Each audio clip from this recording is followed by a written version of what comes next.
السلام علیکم۔ Welcome to H Islamic stories. آج کے واقعے کا موضوع ہے وہ شخص جس نے 99 لوگوں کو قتل کیا۔ بنی اسرائیل میں ایک شخص تھا جس نے 99 قتل کیے تھے۔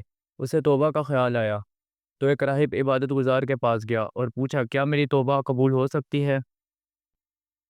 راہب نے کہا نہیں، تو اس شخص نے اسے بھی قتل کر دیا۔ یوں تعداد 100 ہو گئی۔ پھر وہ ایک عالم علم والے کے پاس گیا اور یہی سوال کیا۔ عالم نے کہا، ہاں، توبہ کے دروازے ہمیشہ کھلے ہیں، تمہیں اور اللہ کی رحمت کے درمیان کون حائل ہو سکتا ہے؟ عالم نے اسے نصیحت کی کہ اپنے گناہوں والے علاقے کو چھوڑ دے اور ایک نئے لوگوں کی بستی کی طرف ہجرت کرے۔ وہ شخص اس نیک بستی کی طرف نکل پڑا، مگر راستے میں ہی اسی کا انتقال ہو گیا۔ اب اللہ کے فرشتے آپس میں جھگڑنے لگے۔